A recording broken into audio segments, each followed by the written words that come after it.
Hello and welcome to the March 2025 regular board meeting of the Urban Redevelopment Authority of Pittsburgh. Thank you for being with us today. For those who need it, please note we have ASL interpretation available. As it says on the slide there, you can pin Heather Gray and John Stressing's video in order to access the ASL interpretive services. For roll call, please let the record reflect that all members other than Director Williamson are present and accounted for. We know he is on his way over and will be joining in person, and we'll note that for the record when he arrives. First order of business is approval of the February 13th, 2025 board meeting minutes for both our annual board meeting and regular board meetings. Can I have a motion to approve? So move. Second. Any discussion on the minutes? Seeing none, all those in favor say aye. Aye. Any opposed or abstentions? The minutes are approved. Please note that the URA Board met in our regular executive session today, March 13th, before the meeting to discuss legal and personnel matters. So we'll move on to public comment, and I will turn it over to Director Geiger.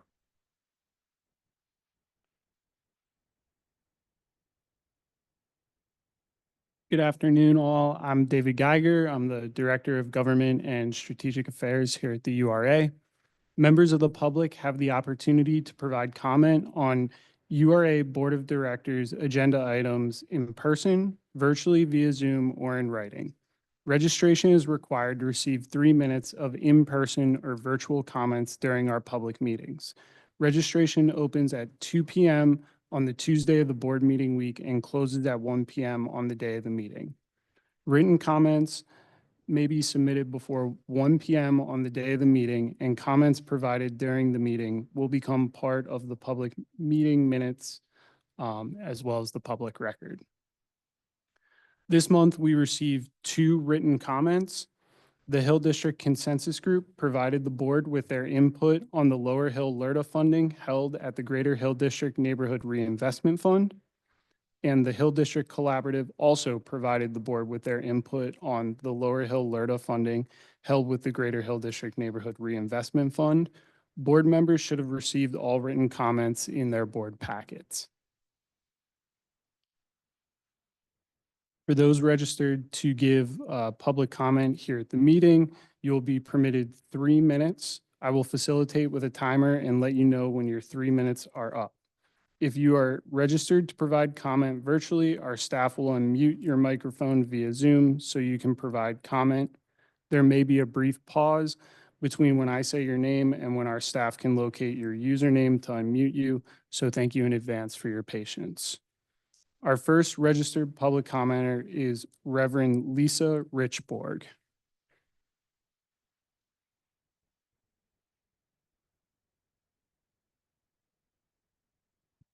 Good afternoon, and thank you for this opportunity.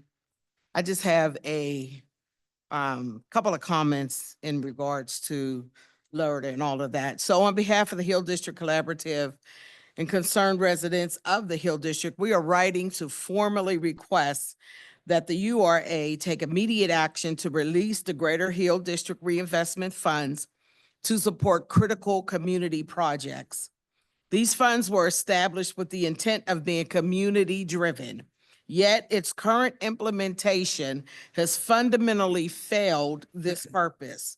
While the advisory committee was meant to represent community interest, its ineffective structure and lack of accountability has effectively silenced community voice and participation. Instead, decision-making power has concentrated among organizations that have demonstrated an inability to facilitate economic growth through deferred fund disbursement, with only $465,000 distributed over 4 years. The continued delays have significantly harmed residents, businesses, and organizations that rely on these resources to sustain and improve our community. The community's only window into this process has been through reviewing lengthy, unproductive meeting recordings that document the committee's consistent failure to advance necessary recommendations and procedures. This stands in direct opposition to the fund's original mission and the community's needs. The Greater Hill District community neither requests nor accepts this deeply flawed implementation. After 4 years of indecisiveness, delay, and fumbling, the community has lost trust in both the current committee and the URA's ability to effectively administer these funds for the community benefit. This pattern of inaction and ineffective oversight has not only delayed critical community investment, but has fundamentally undermined the purpose of even establishing a community-driven reinvestment fund. So there are two asks that we have right now. First, we asked for immediate disbursement of available funds. And secondly, a complete restructuring of the advisory committee and a truly community-driven process or format. So we petitioned the URA to implement established programming guidelines and application processes that align with the Greater Hill District Reinvestment Fund requirements and to open the application process immediately. Existing URA programs such as small business matching pilot programs should be reviewed and adopted with input from community consultant who's selected by the representative of the community. Our community is demanding progress and impactful deployment of these funds. The funds should not be diverted to compensate for the current advisory committee demonstrated where they're demonstrating an effectiveness. We propose implementing a restructured advisory committee model. Okay. We will forward this letter in its entirety so that everyone will have it. And so we'll get that to you today. But we're asking for some immediate action. Thank you. Thank you, Reverend Richboard. Director Geyer, before you move on, I just want the record to reflect that Director Williamson has joined us.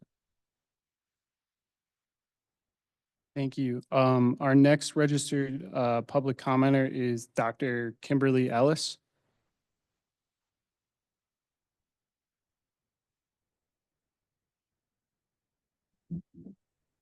Can you all hear me?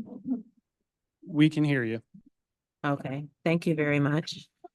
So I did submit a written, at least I tried on the website, and it didn't actually go through, but I did email it over, so I'm hoping that it can be added as an official part of the record. Today, I can speak freely about my thoughts, feelings, direct observations, and requests on the Hill CDC and its development review process. I state unequivocally that while the Historic Hill District absolutely needs a development review process, it should not and simply cannot be under the auspices of the Hill CDC and under the direct leadership of Marimba Alliance. I used to blindly support the Hill CDC's DRP process until I learned that under Marimba Alliance's leadership, it is a dysfunctional, unethical, misrepresentative, and outright corrupt process. That there have been groups forced to go through the DRP process is a result of the co-signing of city leadership, and this must end. Just today, I heard outright lies and propaganda from Ms. Alliance about the Live Nation process and how she sought to distinguish it from the other processes of the Lower Hill redevelopment, namely First National Bank and the curtain call. While I applaud Live Nation for doing absolutely everything to meet with all community groups, take in feedback, and respect everyone, what Ms. Alliance shared was complete fabrication. For the record, Live Nation agreed to go through the Hill CDC's development review process after the URA and SEA approvals were already secure. Live Nation only agreed to apply, not to complete the Hill CDC's DRP, and certainly not as a condition of closing on the project. Nothing about the project, the design, or community benefits changed as a result of going through the DRP. F&B Tower and public discussions about the curtain call received no such grace, and more details will be provided at a later date. It should come as no surprise. Well, I'm sorry, let me back up. Please remember that the monies were deposited in September of 2021, and because of extraordinary poor leadership in the sharing of the Greater Hill District Neighborhood Reinvestment Fund responsibilities with someone like Marimba Malliance as co-chair, not a single dollar left the Greater Hill District Neighborhood Reinvestment Fund until August 2024, 3 years later. It should come as no surprise that Marimba Malliance never voted to support the Hill Home Repair Program, but was quick to advertise as though she did. We have seen similar with our current national leadership. The Hill CDC's DRP process is neither just nor united. There are several organizations who asked to be removed from the Hill CDC's marketing, and this request was severely delayed and disrespected repeatedly. It is solely due to the disproportionate benefits granted towards the New Granada Theater that Live Nation was pushed forward by the Hill CDC, which actually demonstrates the opposite of what Malliance has stated in letters and public comments to various entities, including today's public comment at the Live Nation groundbreaking. I want you all to be clear that the First National Bank and the Curtain Call were abused by the Hill CDC's DRP, which does not operate separately from Marimba Malliance's influence. Dr. Ellis, thank you Yes. for your comments, but your 3 minutes is up. Thank you so much. Absolutely. Our final registered public commenter is Megan Hammond.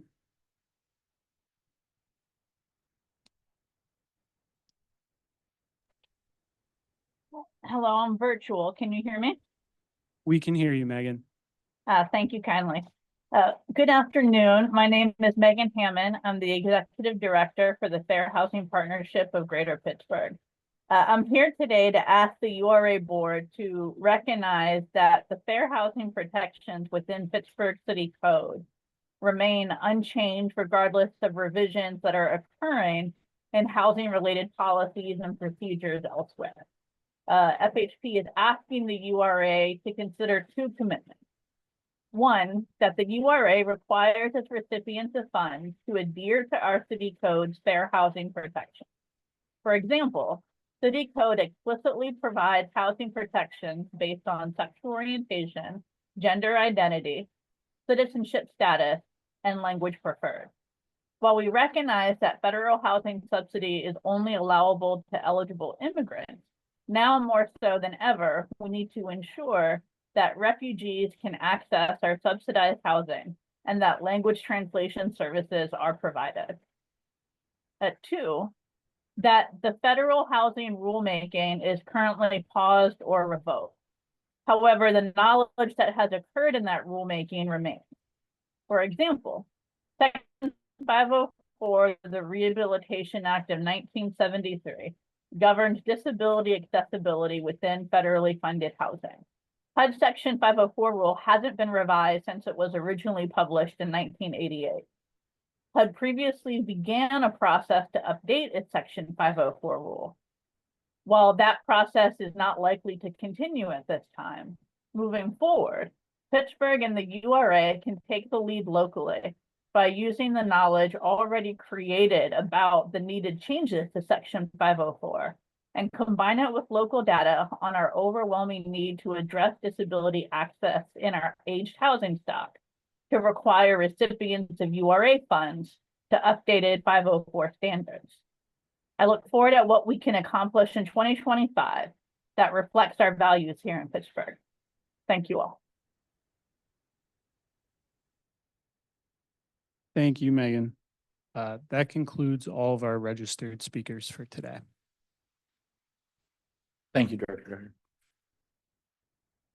Thank- Council President Lavelle. Thank you. Before we move on to the agenda, I just wanted to let Reverend Richborg know, we actually did receive the full letter. So you don't have to resend it. We actually all have copies of it already.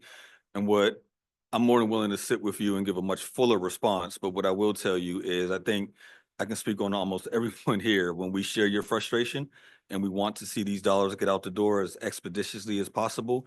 And hopefully at next month's board meeting, we'll be announcing a manner in which that will be occurring. Certainly. Thank you. Moving on to announcements. Sorry. I was gonna go right into the agenda. Announcements. First is about the Grow America training, and I'll turn it over to our executive director. Thank you, Chair. Just an announcement about the preeminent National Development Council Economic Development Finance Training, now called Grow America. PCRG and the URA have collaborated to bring this educational series to Pittsburgh in person. And I want to thank our sponsors up on the screen here. Just so you know, you can now register for 2 Grow America professional development courses, ED 201 and HD 420. And one closes tomorrow. So if interested, the rental housing development finance training registration closes tomorrow, and that's scheduled for March 17th to the 21st. And ED 201 real estate training is open until April 23rd. Thank you. Thank you. Our next announcement is regarding the Housing Opportunity Fund demonstration dollars, and I will turn it over to Eric Bernheimer. Thank you.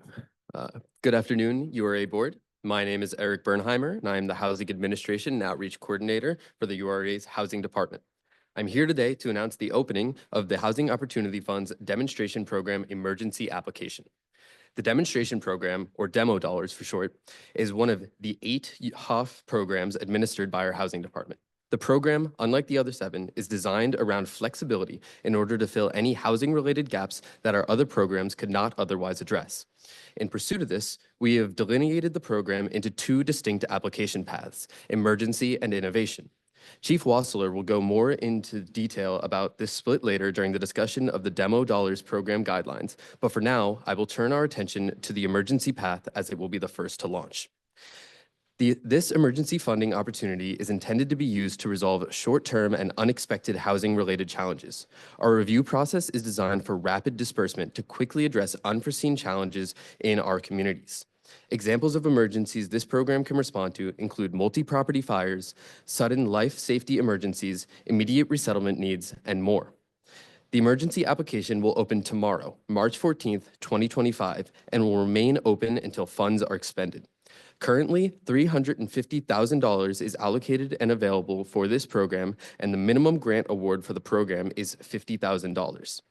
Applications will be reviewed bi-weekly by URA staff and the HOF Advisory Board on the 1st and 3rd Tuesday of each month. Please note, the Demo Dollars emergency application is not designed for individual housing needs, but instead for multi-property or multi-family housing emergencies. To this end, individuals should not apply for this program for their personal housing needs. Instead, nonprofit organizations and government agencies should apply for this funding on behalf of the communities that they serve.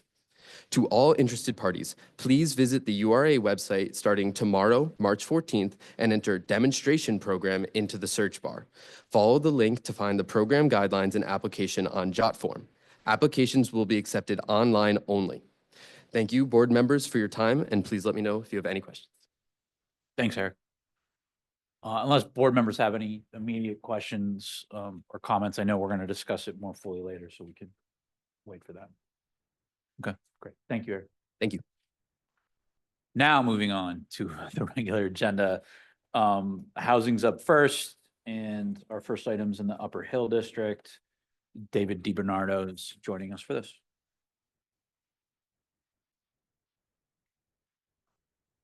Good afternoon.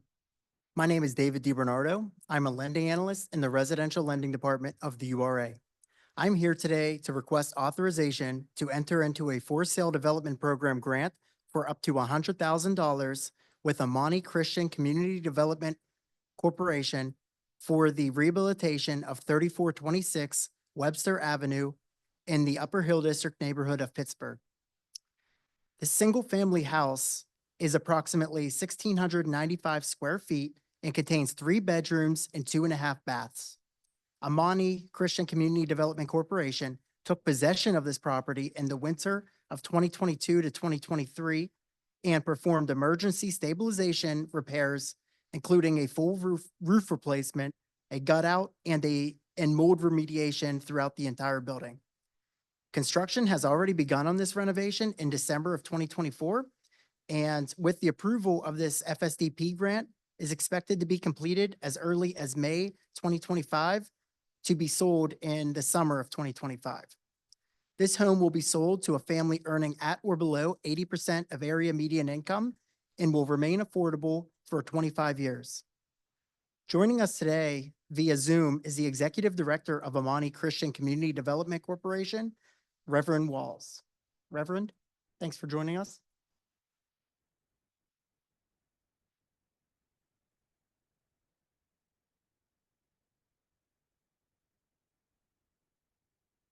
You know what, from what I understand, there's an issue, I guess, with that. So I apologize, Reverend Walls will not be able to speak, but I'd be happy to take any questions you might have about this project.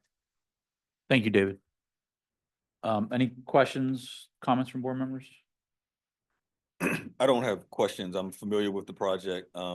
Grateful that Reverend Rolls chose to take this on. So I want to thank him. I'm assuming he may be able to listen, hear us. So I just want to thank him for his work on this and thank the URA for supporting it.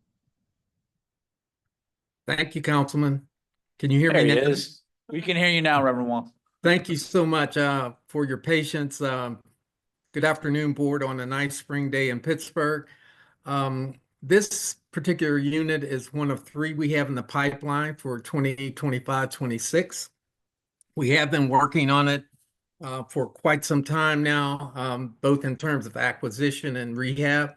It is part of our Hill District Renaissance program where we are committed to doing or creating 25 units of affordable housing and 25 new construction.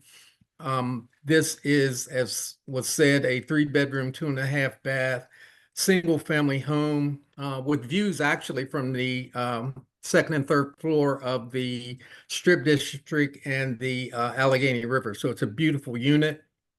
We would love to be able to sell this to someone who's in the 50% AMI band, although we've set it at 80%, but definitely are excited about the 25-year affordability. We have an MBE general contractor who is on site now, working now, and we were able to obtain some fair funds also to make this project happen. So we are grateful for the opportunity to come before you and ask for this FSDP grant and look forward to working with you on our future grants as well. Thank you. Thank you, Reverend Walls. Glad the audio started working. Any other questions or comments either for Reverend Walls or David on this? No. All right. Reverend Walls, just to echo the councilman's thanks and gratitude. I know a few months ago we were out there for, the setting of the modular units that you and your team are doing, as part of your new construction. So it's great to see, another unit moving forward, and this time a rehab to help to preserve, the existing fabric of the community. So appreciate you, the work you're doing. Glad we're able to, play a small part and support it. And David, thank you to you and the team for working with them to make it happen. So if there's no other discussion, I'll entertain a motion to approve. So move. Second. Second. All those in favor? Aye. Aye. Any opposed or abstentions? The motion carries. Thank you. Thank you. Next item on the agenda is in Allentown in Knoxville. Some more FSDP grants, and Jared Clayton's joining us for this.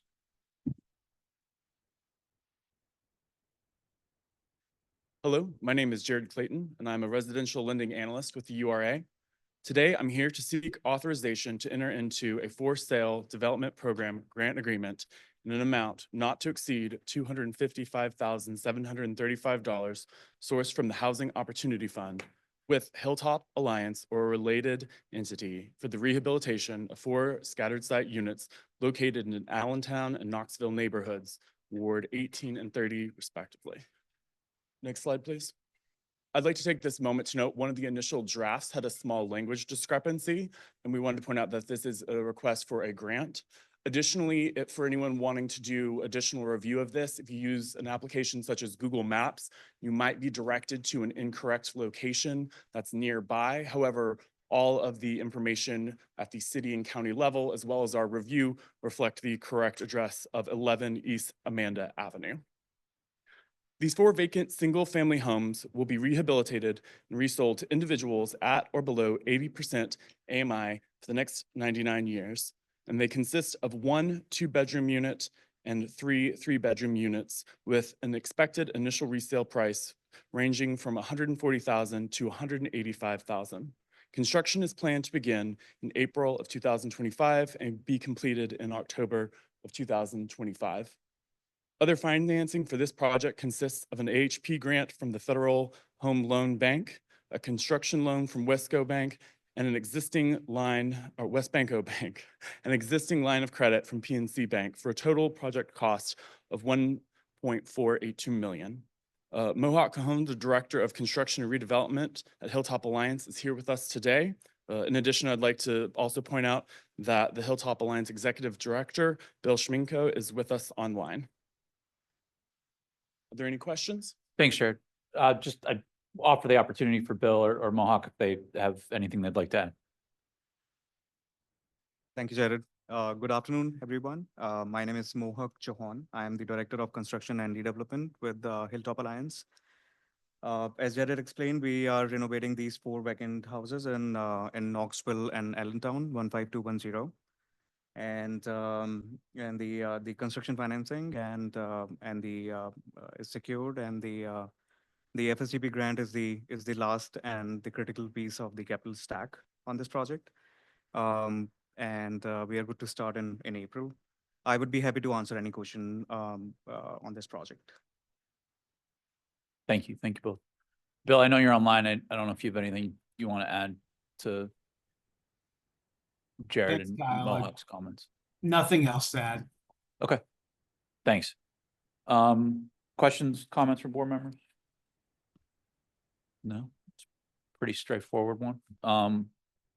Yeah, it's great to see, again, to preservation and rehabilitation of existing units. So really appreciate the effort. These aren't easy projects to make happen and take a lot of, wherewithal from our community partners and the team here, Jared and his colleagues. So just want to recognize that work and appreciate, the efforts there to move it forward. So thank you all on that. And if there's no other discussion from the board, we'll entertain a motion to approve. So move. All those in favor? Aye. Any opposed or abstentions? Motion carries. Thank you. Thank you, board. Our next item on the agenda, as was previewed earlier, is the Housing Opportunity Fund Demonstration Program Approval of Guidelines. And for this, I will turn it over to Chief Wasson. Thank you, Chairman. The demonstration program, also referred to as demo dollars, will be used to maximize housing stability and increase the affordable housing supply in the city of Pittsburgh by funding one of the following 2 uses. One is emergency requests that respond to housing emergencies quickly, ensuring that those in need in the city of Pittsburgh receive timely support. The second is innovative housing pilot concepts, and these would be innovative housing solutions that cannot be funded by other existing URA programs. The demo program will be available, as Eric stated a lot of this, but I do want to restate. The program will be available to not-for-profit agencies and developers, as well as for-profit developers, not-for-profit agencies and developers with not-for-profit partners. As stated earlier in the announcements, individuals should not apply for the program for their personal housing needs. Instead, nonprofit organizations, governmental agencies should apply for this funding on behalf of the communities that they serve.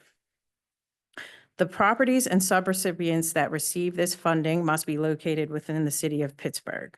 Subrecipients of the funding must also follow the General Hoff area median income requirements, which designate that the maximum income limit for renters is 50% of AMI, and the maximum income limit for homeowners is 80% of AMI.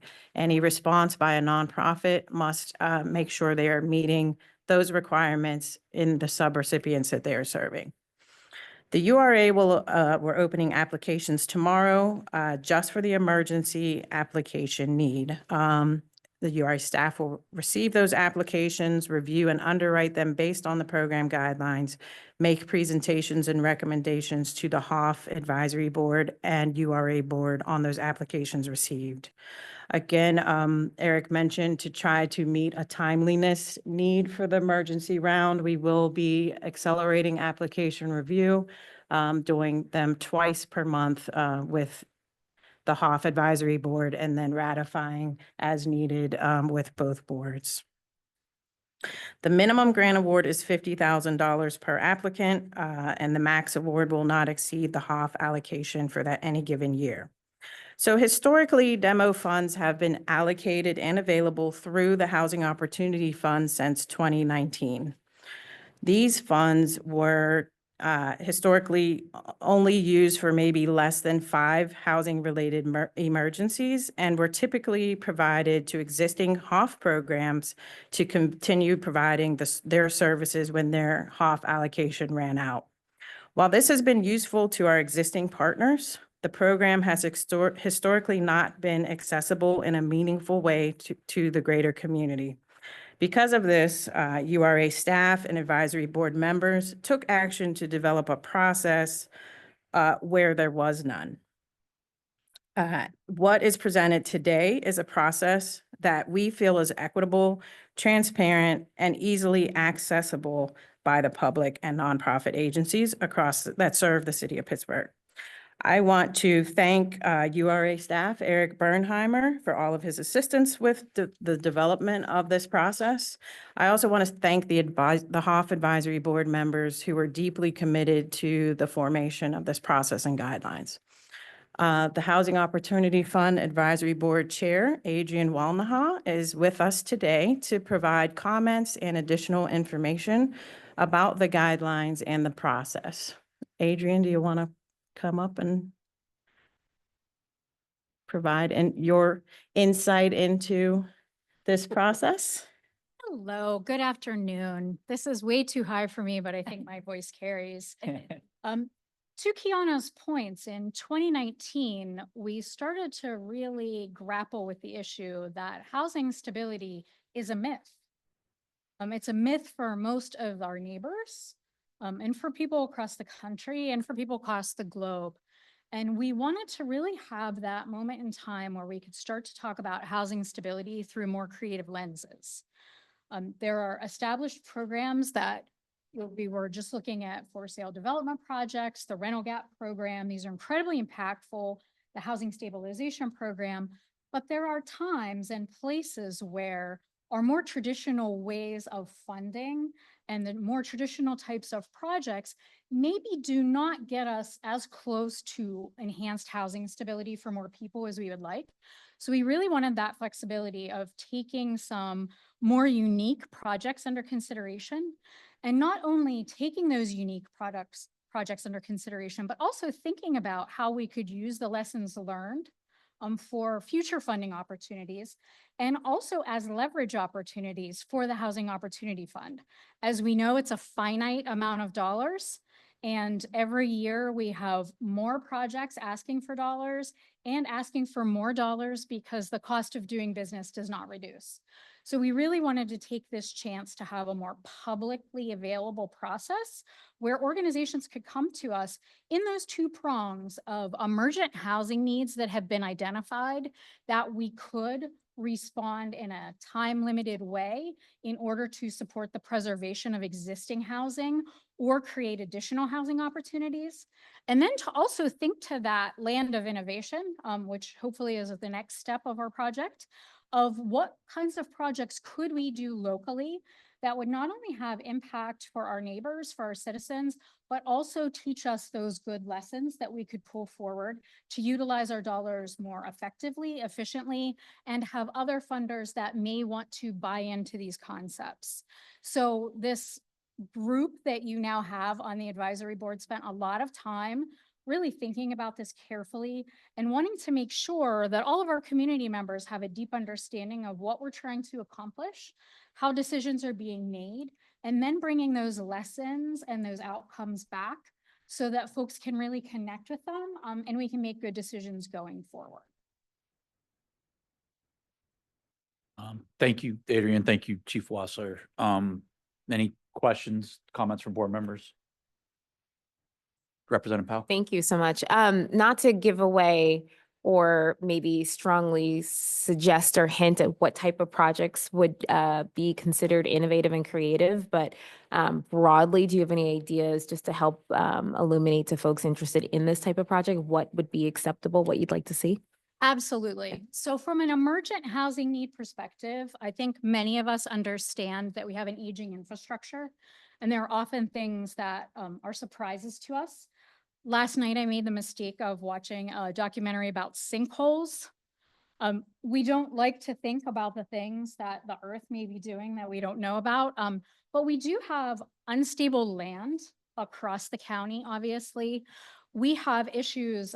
I was personally involved in a situation where the construction of a building caused a pest infestation in an apartment complex that was so well above what that owner really could do individually. It also then infected 2 to 3 other buildings beyond. We know that we are in a time where we may see dollars that were available before not being available for things that we need right now. We know that resettlement issues and issues related to immigration are on all of our minds. When we start to talk about innovation, some of the things that we've talked about is, low barrier housing models. We know that folks with behavioral health issues really struggle in housing. And without supports, oftentimes those folks are not successful in long-term housing. But there are amazing models, both locally and across the world, that we could look at. There's also opportunities that we could take a look at energy efficiencies. We have talked about using unique shallow rent subsidy models.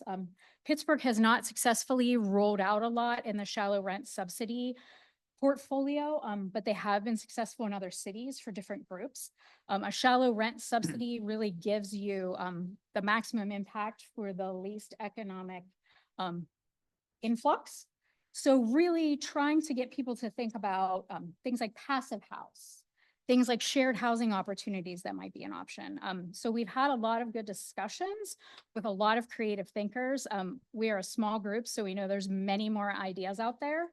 Our hope is that we can use our 2025 funds to fund demonstration projects and use our 2024 funds for this emergent need pool of funds. You're welcome. Just to add to that, some communications we've had from outside developers have been around housing cooperatives, and it's not a new concept, but it is a concept that is difficult to deliver. And so how do you get to a scalable opportunity? And that's one that we've had some conversations about. We've heard about tiny homes. We've heard about many different things and how those can relate to an affordability concept. And so all of those things are kind of what we would consider innovative, but we're also open to ideas from others, and we don't know the whole universe. So, yeah. Director Williamson? And can you remind us how much of the HOF budget was allocated to these projects? So do you mean demonstration overall? Yeah. Okay. Since 2019, demonstration dollars have been allocated. And $1.925 million of demonstration funds, including the 2025 year, have been allocated overall. I will say 2025 funds, while they have been allocated, have not yet been received by the URA, and so have not gone out into the community. What was the total allocation for 2025? 300,000 for 2025, and the 2024 allocation is what we'll be opening around for tomorrow is 350,000. And what are reasons that a developer applying for these funds would not be eligible for other programs like the rental gap program or the for sale development program? Like I'm trying to understand what problem we're trying to fix by creating this, because if when I read the guidelines, it seems like the problem is there are projects that we can't fund through other means. So why is that? Some of the opportunities include pre-development funding. which is one of the reasons why it's hard to scale projects. When you're a nonprofit trying to create a housing model, you don't have that seed funding to get you to the design and the engineering and the just kind of financial capital stack that's needed to do this. So it could be an opportunity for pre-development funding. I see Adrian's teed up to help answer the question. So I'll let you continue, Adrian. Well, what we see in the traditional programs is that we do very traditional things with them. And we have the build out of individual budgets for projects, which we are happy to support. We've talked a lot about those items that arise later as the project is either under development or the property is built. And there are infrastructure issues or there are unforeseen circumstances that don't lend themselves as beautifully into the existing fund pools. Those fund pools are restrictive. They're based on certain types of activities. Sometimes the unique creative activity is the activity that can get a project to a next level and also protect the residents. And I think that, you know, anybody who's familiar with Observatory Hill, if you're familiar with Observatory Hill where I live, we have a property that for the last 20 years, there's really been this interesting public discussion about what to do with this building. And the owners, you know, have really been grappling with what is the next step. In the meantime, you know, the entire front facade came off of the building into the street. And those are the sorts of things that, you know, they're very timely. So having a pool that is much more responsive from a timing perspective, and that typically would be a project that it would take quite some time to come back through the HOF traditional funding sources, because really that would be part of a much larger renovation portfolio that folks were bringing in for preservation. So we really thought outside of the box of what are those things that we hear from our currently funded organizations and others that the traditional programming that we have all been working really diligently on and has a lot of impact maybe isn't as flexible and responsive as it needs to be. And I think part of the review process will be URA staff as well as advisory board members taking a look at the applications that come in and potentially steering them to a program, an applicant to a program that they may not know about that could better serve their need that already exists versus us supporting them. So it'll be a full circle opportunity to either guide them to something that does already exist or help support a nuance that is not servable at this time. So, I mean, I suppose part of the purpose of demo dollars is that they're flexible, I guess, but I don't know. This feels very nebulous to me. Feels like a very nebulous way to use public dollars to just say we're going to create a pot of money of $350,000 and the main criteria is you're not eligible for other programs, but we can't actually articulate, at least not that I'm hearing, like what it is we're trying to fund, which makes me a little uncomfortable. So I guess like, when are we going to revisit this and analyze the projects that actually get funded from this? Is this a permanent program or is this a pilot that we're running for a period of time and then we're going to revisit it? Well, it's I'm sorry, can maybe to Director Williamson, to your point, maybe if I ask more around a specific example, you know, tell me if this is sort of on what you're saying. Because like, at least in the presentation and the discussion, like I understand the need around the emergency issue, right, much more clearly, right, to where some of you're going. But on the innovation, maybe that seems to be what I'm hearing in your question, where it's a little more, well, I mean, nebulous. In theory, tiny projects could get funded through other programs. I don't know if there's a reason that a co-op couldn't get funded through other programs. There's certainly not a reason that like a housing facade reconstruction couldn't get funded through another program. Well, so like all of those are going to get blocked because they could get funded through another program. The follow-up I was going to ask actually was around on a more specific example was around the co-op, right? So as an example, for like the permanent financing that a co-op would need, right? Once the project is done, when we've actually at this table, and you know, was recommended from the advisory board, revised guidelines several months ago to allow for co-ops to be eligible programs. But like, if you look at places like Washington DC, where they have that as like an option through the district's law of tenants having that right of purchase, you know, to flip over to a co-op. You know, that like tenant organizing, or, you know, I wouldn't call it even like pre-development, right? But like more, we don't have the muscle for that right now, right? So like, I guess my question would be, maybe maybe it's missing the mark on what you're asking, but like, would that be an example of, you know, if a group of tenants wanted to then apply to say, you know, hey, we need help in sort of having a lawyer organize us to be able to like go for a live tech deal that's timing out, right? And put together like what a bid could look like. Would that be an example of an application we could do? Because that wouldn't be something that's eligible for the permanent financing, right? But at least in my view, would be something that's quote innovative, right? So I would pose that to either of you. Absolutely. And another good example is the demonstration dollars actually supported a shelter downtown who was opening for the winter. There was a system issue that happened that they wouldn't be able to live up to life and safety code.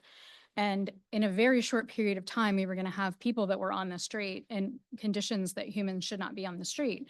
So that is one of the projects that we did use. We've used demonstration dollars since 2019. What we're trying to do here is put more of a transparent structure on them and answer some of that nebulous piece of what types of projects are we talking about. I think the shelter is a really fantastic example of this is a housing crisis. It wasn't an anticipated housing crisis. If it wasn't resolved immediately with dollars that went toward slightly variable things that don't fall into other buckets. So Emergent is one of those pools. Demonstration dollars, again, then looking at what could be innovation in housing. It's a limited amount of money. We're not talking about, you know, building a large building that is going to be, you know, housing 10,000 people, but we are talking about what are those housing concepts locally that have been really difficult to get off the ground. As we know right now, we are all talking about zoning and things like accessory dwelling units and tiny homes and, you know, zoning variation related to micro homes, which are different than tiny homes that could be on people's lots. So really giving that backbone. So some of those projects that we haven't had the capacity to support, we could support through this mechanism. Could I take a stab at maybe we are saying what I think I hear Sam possibly saying, which is we've had the demonstration dollars since 2019. You just gave a great example of how we use them. I remember another time there was a major fire in sort of the bottom of the Hill District, uptown area, where we tapped the demonstration dollars to help those families out. It was an ARCO property. I can't remember the exact street. Maybe it was Caldwell. But the good thing about the demonstration dollars is that they're innovative. They're there to be used if and when we have a real need or we need to be innovative. Are we potentially getting in the weeds so much that we're actually not having dollars that are now flexible to do something when we say, oh, we need dollars that are flexible for whatever the purpose may be? Like, are we becoming too restrictive now? Well, I think that what we're trying to do is strike that balance where, you know, we can open the round, people can apply. There can be transparency on the types of projects we're receiving. There can be transparency on the types of projects that we're supporting, and also to do some of that testing about where flexible dollars really fit and where they have maximum impact. We want to make sure that this is a process that people can see and touch and understand deeply. We do not want to just, you know, first week put all of the dollars out the door so that then we're really stuck back in the same place. We want to be careful about decision making.